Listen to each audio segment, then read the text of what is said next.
বনি আদম এত দামি, আমি আল্লাহ ও বনি আদম তোদের জমিনে চলার মতো সুন্দর ব্যবস্থা করে দিলাম, পানির মধ্যে চলার মতো আমি সুন্দর আয়োজন করে দিলাম। যেই লোহা পানির মধ্যে ছেড়ে দিলে ডুবে যায়, আমি আল্লাহ এমন বুদ্ধি মানুষের ব্রেনে দিলাম, ওই লোহা দিয়া স্টিমার জাহাজ বানাইয়া ভাসাইয়া রাখে। আবার ব্যবসায়ী মাল নিয়ে এক জায়গা থেকে ভিন্ন জায়গায় চলে যায়। আমি আল্লাহ শুধু মানুষের জন্য করেছি, আর কারো জন্য করি নাই। ও মানুষ, জমিনে তোমার ক্ষুধা নিবারণের জন্য আমি আল্লাহ সুন্দর হালাল খানার আয়োজন করেছি। গর্তের পিপিলিকার খানাও আমি দেই, উড়ন্ত পাখির খানাও আমি দেই, কোটি কোটি সমুদ্রের ভেতরে কত জাতের মাছ, এগুলোরও খানা আমি দেই, জঙ্গলের হাজারো লাখো প্রাণীর খানা আমি দেই। মানুষ তোমার খানাও দেই, তবে তোমার খানার মতো পিওর খানা আমি কাউকে দেই না। আমি আল্লাহ এত পিওর খানা তোমার জন্য ব্যবস্থা করেছি, এই খানা আর কারো জন্য দেই নাই। কারণ আমি আল্লাহ জমিনের মধ্যে আমার মানব জাতি বান্দা বান্দি থেকে আর কাউকে বেশি মোহাব্বত করি না। আমি বড় আদর করে মানুষ বানাইছি, কোনো দরকার ছিল না। অল টাইম আমার গুণগান গাওয়ার জন্য আমার ফেরেশতারাই যথেষ্ট। 24টা ঘন্টার সেকেন্ডে সেকেন্ডে নূরের সৃষ্টি ফেরেশতারা আল্লাহর গুণগান করে। আমার আর গুণগানের জন্য কোনো মানুষ বানাবার প্রয়োজন ছিল না। আমি আল্লাহ অনেক আদর করে মানুষ বানাইছি, কারণ এই মানুষগুলো জবানের দ্বারা আমার গুণগান করবে, আমার ইবাদত করবে। আমি আল্লাহ মানুষের ভেতরে আবার পরস্পরে একে অন্যের তুলনায় সম্মানিত করে দিলাম। গোটা মাখলুকতের মধ্যে মানুষ বড় দামি, আবার এই মানুষের মধ্যে যারা ঈমানওয়ালা তারা আরো দামি। আবার সমস্ত মুমিনদের ভেতরে আম্বিয়ায়ে কেরাম হলেন দামি, সমস্ত আম্বিয়ায়ে কেরামদের ভিতরে রাহমাতুল লিল আলামিন হলেন শ্রেষ্ঠ দামি। আর যত নবীর উম্মত জমিনে আছে, এর মধ্যে আখিরি নবীর উম্মত আমরা হলাম বড় দামি। আবার আখিরি নবীর উম্মতের ভেতরে যারা কোরআনওয়ালা, ইলমওয়ালা, আমলওয়ালা, এরা আরো দামি। ইলমে রায়ে জাজু করদান বেহিসাব, খলকে রাদাদান জওয়াবে বাসওয়াব, হক না দারদ দোস্তে খলকা জারেরা, নিস্তে ই খাসলত একে দিনদারেরা। আল্লাহ তাআলা মানুষকে সৃষ্টির শ্রেষ্ঠ মর্যাদা দিয়া মানুষ যেন এই মর্যাদা ধরে রাখতে পারে, পারলেই দুনিয়াতে বাদশা, পারলে আখেরাতে বাদশা। আল্লাহ দয়া করিয়া এই মানুষের সম্মান ধরে রাখার জন্য আবার আলাদা দুইটা ব্যবস্থা দিয়েছেন। এক ব্যবস্থার নাম রিজালুল্লাহ, আর একটা ব্যবস্থার নাম হলো কিতাবুল্লাহ। এক ব্যবস্থার নাম আল্লাহর প্রতিনিধি দল, আল্লাহর সিলেকশন করা ব্যক্তি, আর একটা ব্যবস্থার নাম আল্লাহর দেওয়া কিতাব। সমস্ত ব্যক্তিদের ভেতরে শ্রেষ্ঠ ব্যক্তি রাহমাতুল লিল আলামিন, আর সমস্ত কিতাবের মধ্যে শ্রেষ্ঠ কিতাব হলো কোরআনুল কারীম। আজ আল্লাহর শুকর, এই দোনোটা জিনিস আমরা পেয়েছি, রাহমাতুল লিল আলামিনও আমরা পেয়েছি, কোরআনুল কারীমও আমরা পেয়েছি। ভিন্ন দিকে আবার হাজার কোটিবার কষ্ট আর দুঃখ। মুসলমান এই দুই জিনিস পাইয়া আজকে নবীকেও চিনে না, কোরআন পড়তেও জানে না, নবীরেও চিনে না। যদি চিনতো মুসলমান, ওই নবীর শ্রেষ্ঠ আদর্শ বাদ দিয়া বেঈমানের পা চাটা গোলামি করত না। আমি যদি যুবকের জিজ্ঞাসা করি, জবাব দেওয়ার কোন রাস্তা খুঁজে পাবে না। ও যুবক, আমার নবীজির থেকে দামি কোন পীর, কোন মুফতি, কোন মুহাদ্দিস, কোন দার্শনিক, কোন বৈজ্ঞানিক আসেনি? সবাই জবান খুলে বলো। ওই নবীর আদর্শের মতো দামি আদর্শ আর কারো কাছে আছে? থাকলে বলো। মুহাম্মাদের আদর্শ বাদ দিয়ে যদি আরো ভালো আদর্শ কারো কাছে থাকে বলো, আমি ওইটা নিব, মুহাম্মাদেরটা বাদ। তুমি কেন? এই জমিনে মহা বড় পণ্ডিতেরা মুহাম্মাদের আদর্শ বাদ দিয়া নিজেরা নতুন কিছু আদর্শ বাজারে ছাড়ছিল, চাইছিল উম্মত আমাদেরটা গ্রহণ করবে, মুহাম্মাদেরটা বাদ দিবে। আব্রাহাম লিঙ্কনের আদর্শ, মাও সেতুনের আদর্শ, লেনিনের আদর্শ জমিনের সব উম্মতেরা প্রত্যাখ্যান করে বলেছে দুনিয়ার সব আদর্শগুলো নাপাক, একমাত্র মদিনাওয়ালা নবীর আদর্শই পাক। ওই নবীর আদর্শ সবার থেকে দামি, এই কথায় একমত সবাই? যুবকেরা বলো একমত? তাহলে আমাকে জবাব দাও, ওই নবীর শ্রেষ্ঠ আদর্শের ভেতরে নখ কাটার কোনো নিয়ম আসেনি? চুল কাটার কোনো নিয়ম আসেনি? তুমি সেই শ্রেষ্ঠ নবীর আদর্শ বাদ দিয়া বেঈমানের পা চাটা গোলামি করো কেন বাবা? কি স্বার্থ? যদি একটা যুবক দাঁড়ায় বলতে পারো, হাফিজ ভাই বেঈমানের লাইনে আঙ্গুলের নখগুলো কাটলে, চুল কাটলে কিছু না হইল মাথা ঠান্ডা থাকে, চেহারা উজ্জ্বলতা বাড়ে, একটা আমি ওই লাইনে চলে যাব, মুহাম্মাদের আদর্শ বাদ দিয়ে দিব, পারবা?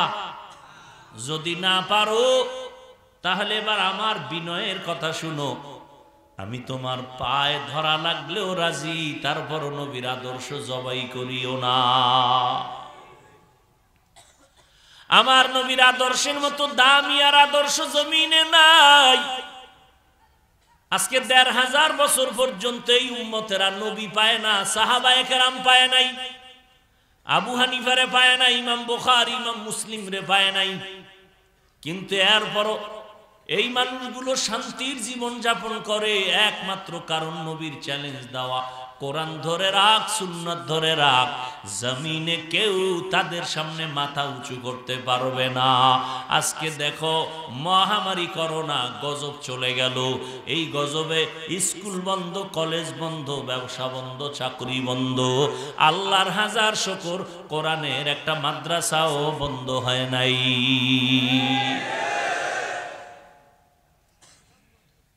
কত চাকরিজীবীরা ব্যবসা বাদ দিয়া, চাকরি বাদ দিয়া রাস্তায় কাজে নেমেছে, কিন্তু এই মহামারী করোনায় কোনো টুপিওয়ালা মাওলানা না খাইয়া থাকার অভাবে ছেলে মেয়ের জন্য রাস্তায় কোথাও ভিক্ষা করেছেনি? কোন হুজুর কি বলছে আমি ছেলে মেয়ে নিয়ে না খায় রয়েছে, আমারে কিছু দান করো? গর্তা ওয়াকুল মিকুনি হর সুবহ শাম, মিরাসানাত রিজকে তু আজলা মাকাম। ভাইরা আমার, আল্লাহ তাআলা দুইটা জিনিস দিলেন, ব্যক্তি আর কিতাব। ব্যক্তির মধ্যে শ্রেষ্ঠ ব্যক্তি রহমাতুল লিল আলামিন, শ্রেষ্ঠ কিতাব হলো কোরআনুল কারীম। আল্লাহ তাআলা শ্রেষ্ঠ কিতাব দিলেন শ্রেষ্ঠ ব্যক্তি রহমাতুল লিল আলামিনের কাছে। রহমতের নবী আমার দীর্ঘ ৪০ বছর পর আল্লাহ কোরআন অবতীর্ণ সূচনা করে দিলেন আমার নবীর উপরে। হেরা গুহার মধ্যে আমার নবী দীর্ঘ ৪০ বছর কোনদিন কারো কাছে নামাজের দাওয়াত নিয়ে যান নাই, কালেমার দাওয়াত নিয়ে যান নাই। ৪০ বছরের ব্যক্তিটা তো অবুঝ না, শিশু না, তিনি তো বিশ্ব নবী, তার জ্ঞানের তো সীমানা নাই। আল্লাহ তাকে ওইভাবে তৈরি করেছেন। নবী বলেন, আমাকে আল্লাহ আমার জীবনে ৪ বার কুদরতের অপারেশন করেছেন, ওপেন হার্ট সার্জারি করেছেন। জিবরাইল আমিন আসছেন বাইতুল্লাহর হাতিমে আমাকে চিৎভাবে শোয়াইয়া আমার বুকটাকে চিরিয়া কলবটাকে বের করলেন, স্বর্ণের পিয়ালায় রাখলেন, জমজমের পানি দিয়ে ধুইলেন, আবার ভেতরে রাখলেন, হালকা চাপ দিলেন, আগের মতো আমার বুকটা সুন্দর হয়ে গেল। সেলাই লাগলো না, রক্ত গেল না, অনুভব করলাম না। এইভাবে জিব্রাইলের মাধ্যমে আমার আল্লাহ আমাকে ওপেন হার্ট সার্জারি করেছেন 4 বার। ওই নবীর জ্ঞান কত কত জ্ঞানী আবার নবী, আবার 40 বছর, কিন্তু আল্লাহ নবীরে কোরআন দেন নাই। কোরআন দিছেন 40 বছরের পর, মাত্র সূচনা, একসাথেও দেন নাই। কারণ কারণ কিতাবটা পাইলেই ধরা যাবে না, নিজেরও বুঝার মতো যোগ্যতা লাগবে, অন্যকেও বুঝানোর যোগ্যতা অর্জন করতে হবে। আমার নবীরে কোরআন দিলেন 40-এর পর। নবী দীর্ঘ 40 বছর কি করলেন? নবীজি দীর্ঘ 40 বছর পর্যন্ত বাইতুল্লাহর অদূরে একটা পাহাড় আছে, হেরা গুহা। ওই হেরা পাহাড়ের উপর, ওইটা ভেতরে একটা গর্তের মধ্যে বসার জায়গা আছে। নবী ওখানে বসে বসে আল্লাহর ধ্যানে সময় কাটাইতেন, মাসকে মাস, সপ্তাহকে সপ্তাহ। খেয়াল করিয়েন, শিক্ষিত মুসলমান যারা তারা, নবীজি দীর্ঘ 40 বছর বিশাল উঁচু পাহাড়, হেরা পাহাড়, ওই পাহাড়ে উঠিয়া একটা গর্তের ভেতরে বসে বসে একদিন আর দুদিন না, মাসকে মাস আল্লাহর ধ্যানে সময় কাটাতেন, সপ্তাহকে সপ্তাহ। এ কথা আর কোনদিন আপনারা শুনছেন? কথা বলেন, শুনেন নাই? কি আশ্চর্য বিষয়, শুনেন নাই? শুনছেন, কেউ কম শুনছেন, কেউ বেশি শুনছেন। আপনাদের কাছে আমার কঠিন প্রশ্ন, নবীজি বাইতুল্লাহ থেকে সেই বিশাল উঁচু পাহাড়, সিঁড়ি টিরি নাই, এখন তো সিঁড়ি আছে, সিঁড়ির ঘাটে ঘাটে দোকান আছে, পানীয় ব্যবস্থা আছে, তখন তো কিচ্ছু নেই। নবী এই পাহাড়ের চূড়ায় উঠে ভেতরে গর্তে বসে আল্লাহর ধ্যানে সময় কাটাতেন, সপ্তাহকে সপ্তাহ, মাসকে মাস। প্রশ্ন, শিক্ষিত মুসলমান আর ওলামায়ে কেরাম যারা, তাদের কাছে বাইতুল্লাহর দাম বেশি না হেরা পাহাড়ের দাম বেশি? এহেনও পেছ লাগিয়ে রয়েছে, পেরেশান হয়ে গেছে, কি কইব? কি বললেন আপনারা? বাইতুল্লাহর দাম বেশি না হেরা পাহাড়ের দাম বেশি? বাইতুল্লাহর দাম তো কোরআনের আয়াত দ্বারা স্বীকৃত। ইন্না আউওয়ালা বাইতিন উযিআ লিন-নাসি লাল্লাযী বিবাক্কাতা মুবারাকাও ওয়া হুদা, মুবারাকাও ওয়া হুদাল লিল আলামিন।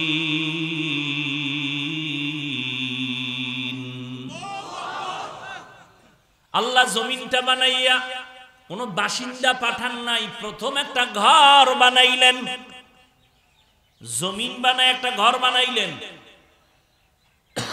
ওই ঘরটা ইবাদতের, হেদায়েতের ঘর, বসবাসের ঘর না। আল্লাহ বসবাসের ঘর না বানায় ইবাদতের ঘর কেন বানাইলেন? এর কারণ হলো, জমিনের চিফ গেস্ট হবে মানুষ,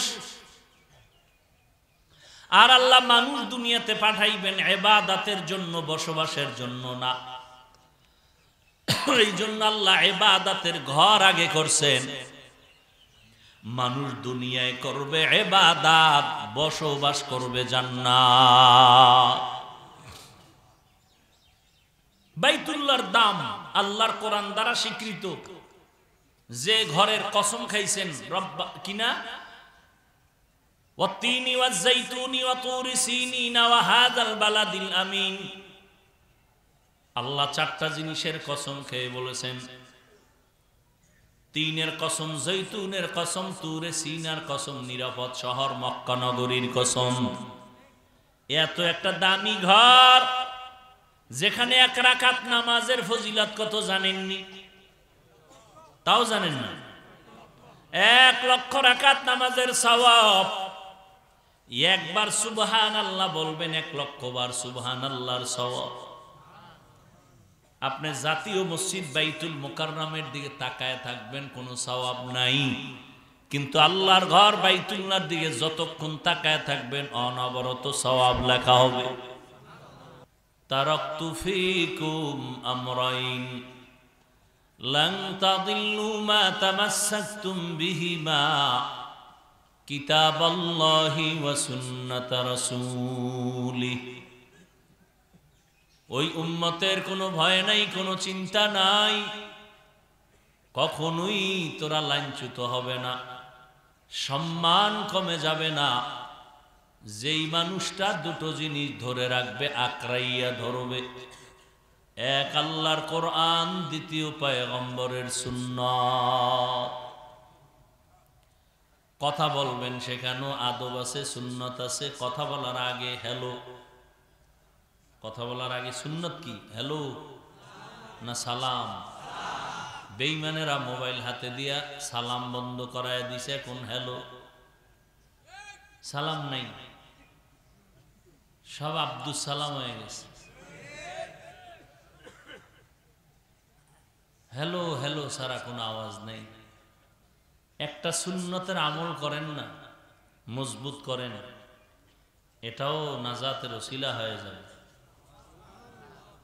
ইনশাআল্লাহ। মোবাইলের গোলাম যারা হয়ে গেছি, যে মোবাইল জাহান্নাম পর্যন্ত নিলেও যাব, তারপরও মোবাইল ছাড়বো না, মা বাপ ছাড়তে রাজি, ভাইকে ছেড়ে দিব, বোনকে ছেড়ে দিব, আপনকে ছেড়ে দিব, মোবাইল ছাড়বো না।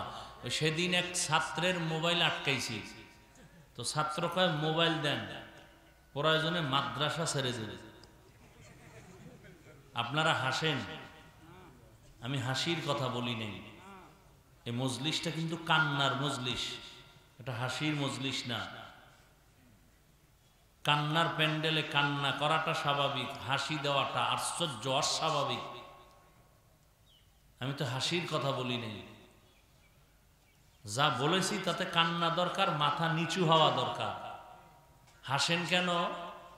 এটার তাবিজও ১৫০০ বছর আগে রসুল দিয়ে গেছেন। মানুষ কান্নার প্যান্ডেলে হাসে কেন? قال النبي صلى الله عليه وسلم لا ঈমান লিমান লা হায়া له। যাদের লজ্জা নাই ওদের ঈমান নাই, যাদের ঈমান নাই এদের চলাফেরার কোনো ব্যালেন্স নাই। মন চাইলে হাসবে, মন চাইলে কান্না করবে, মন চাইলে ভালো বলবে, মন চাইলে গালি দিবে, এর কোনো কথাবার্তা চলাফেরার ব্যালেন্স নাই, কারণ এর মধ্যে লজ্জা নাই, কোনো আদব নাই। আল্লাহ হেদায়াত দান করুন।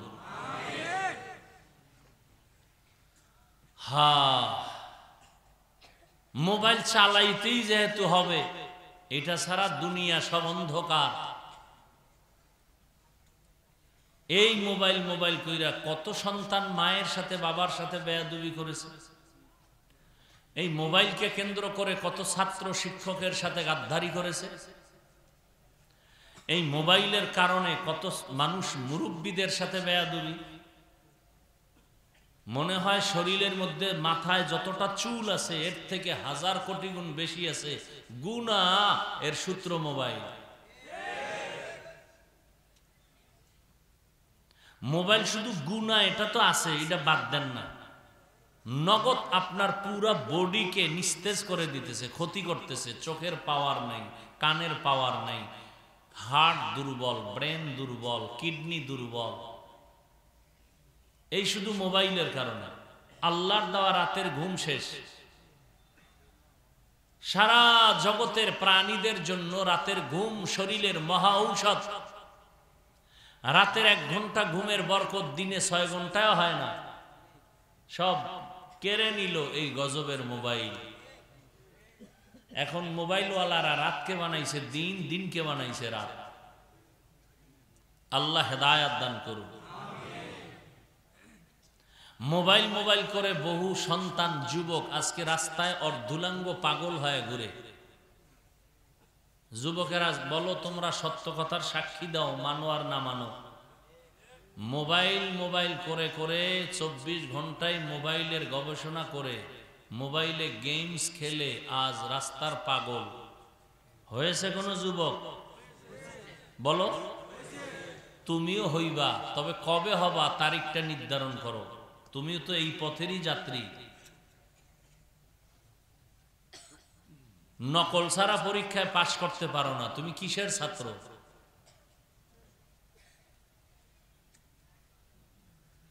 আল্লাহ হেদায়াত দান করুন।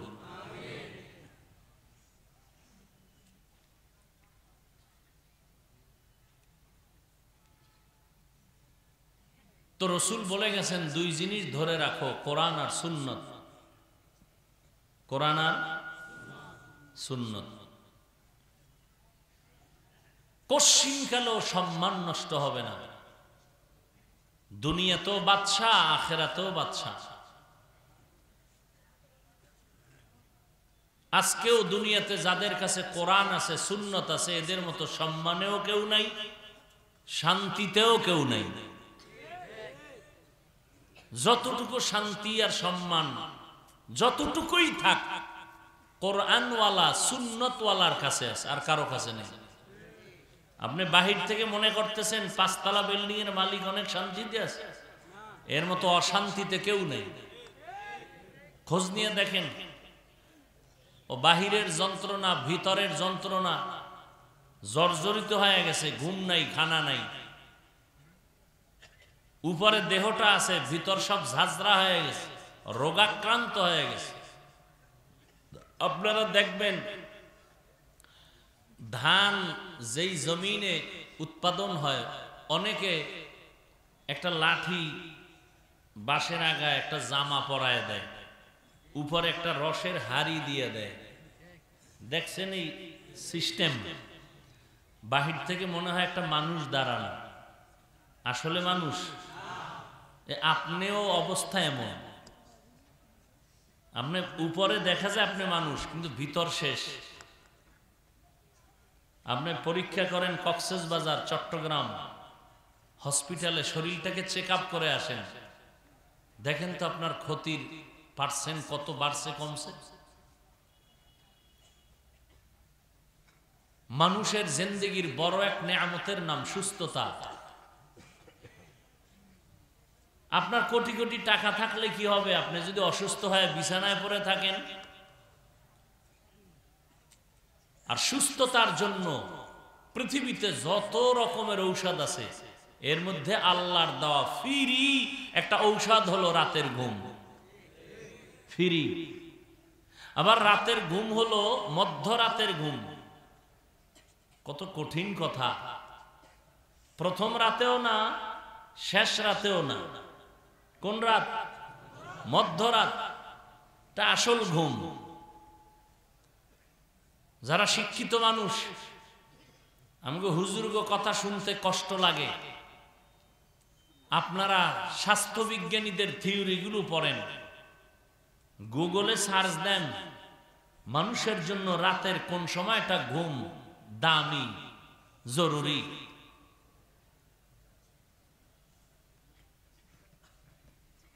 আজান তো 5 বেলা হয়,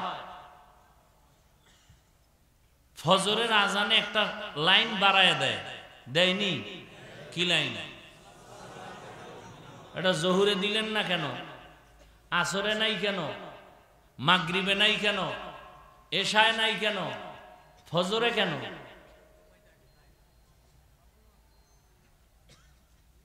ঘুমের থেকে নামাজ ভালো। কোন ঘুম থেকে নামাজ ভালো? ফজরের পরের ঘুম না আগের ঘুম?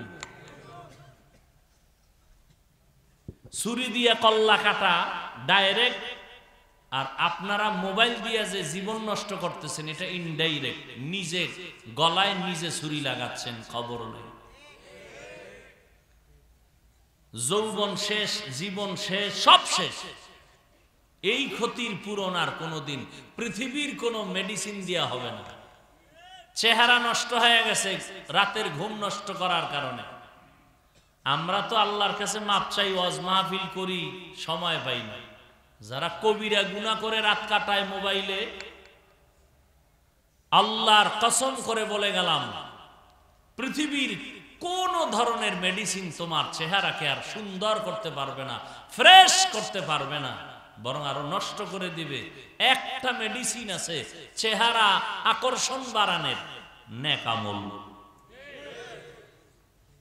যত গুনাহ করবা, ঘুম নষ্ট করবা, দিন দিন তোমার শরীর নষ্ট হয়ে যাবে, অকেজ হয়ে যাবে।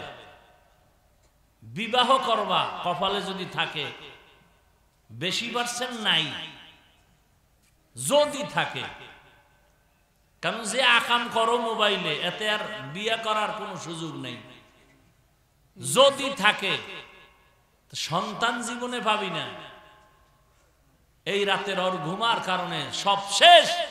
আমি যে কয়টা পয়েন্ট আউট করে দিলাম, 1 নম্বরে বাসায় গিয়া গুগলে সার্চ দিয়া এগুলো দেখো। পাশে কোনো স্বাস্থ্য বিজ্ঞানী, স্বাস্থ্যসম্মত ভালো অভিজ্ঞ ডাক্তার থাকলে তার থেকে নাও।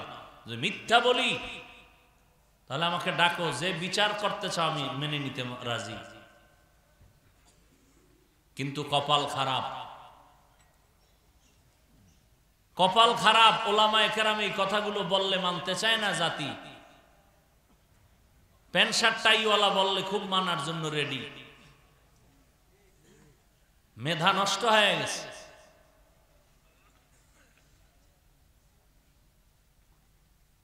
আল্লাহ সব ভাইকে হেদায়াত দান করেন।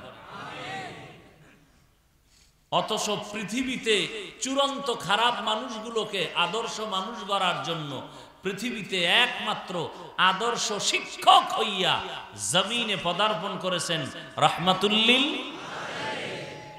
মক্কার চূড়ান্ত চরিত্রহীন মানুষগুলোকে স্বর্ণের মানুষ বানায় দিলেন। কেমন স্বর্ণের মানুষ? আল্লাহ জিব্রাইল পাঠায় বলে, এই এই এই এই ব্যক্তির নামে আমি জান্নাতের সার্টিফিকেট দিয়ে দিলাম। আমরা যারা একটু আমল টামল করি, জান্নাতের টিকিট টুকিট পাইছেননি? ঘুমের ভিতরে স্বপ্নে কোনো হিসাব দিছেনি? দেয় নাই। আপনি যে টুকটাক আমল করেন, কবুল হয়েছে কোনো গ্যারান্টি নাই। এতেই যে বাপ সামনে দাঁড়ান যায় না, ভাবের কারণে। এলেমের গরম, আমলের গরম। আমার মতো বক্তা আছে কে রে বাংলাদেশে? এই ভাবের কারণে সালাম দিতেও কষ্ট, ভয়। তাহলে কবুল হওয়ার গ্যারান্টি পাইলে তো কি জানি হইতো। আল্লাহ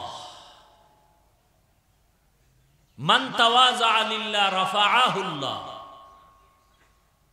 নবীজি সব সময় দোয়া করতেন, আল্লাহুম্মা জাআলনি ফি আইনি সাগীরা ওয়া ফি আইনিন নাসি কাবীরা।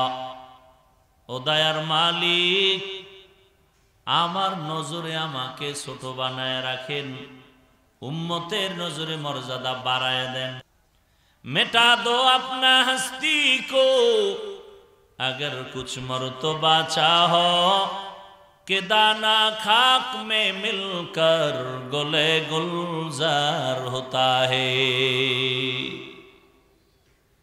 शेख सादी रहमतुल्लाह अलैहि पारस्যের কবি, কবিকুল সম্রাট, তিনি একদিন গোসলখানার মধ্যে প্রবেশ করলেন। গোসলখানায় ঢুকে দেখেন মেশকের ঘ্রাণ আসতেছে। চতুর্পার্শ্বে তালাশ করলেন কিসের থেকে এত ঘ্রাণ পাওয়া যায়। কিছুই দেখেন না। হঠাৎ নজর করে দেখেন একটা মাটির চাকা পড়ে আছে। সাদি রহমাতুল্লাহ আলাইহি ওই চাকাটা হাতের মধ্যে নিয়ে নাকের কাছে নিয়ে দেখে ওই মাটির থেকে মেশকের ঘ্রাণ পাওয়া যায়।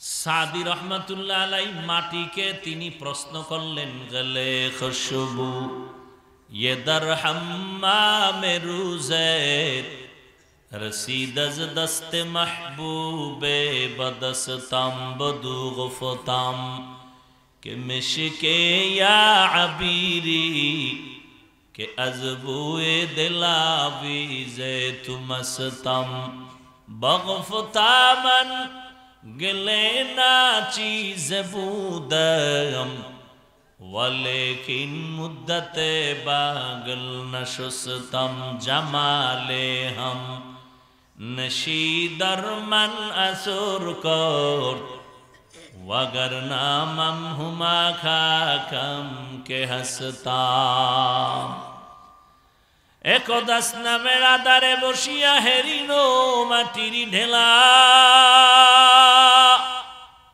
হাতে নিয়া শুকিয়া দেখিলাম রয়েছে সুবাস মেলা কহিল তাহারে কস্তুরী তুমি ওগো তুমি কি আতর দা তোমার গায়েতে সুবাসে ভরা ওগো তুমি কি গুলিস্তা মাটি জবাব দেয় কহিল সব কিছু আমি নহি আমি অতি নিচু মাটি ফুলের সাথে থাকিয়া তাহার সুবাসে হইলাম খাটি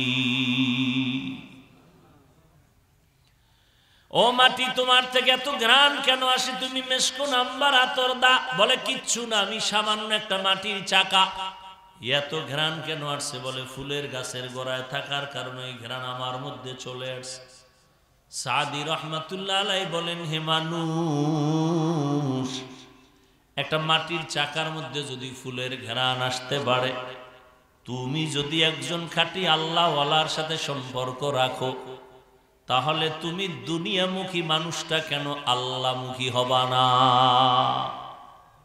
সোহবতে সালে তোরা সালেহ কুনাদ সোহবতে তালে তোরা তালে কুনাদ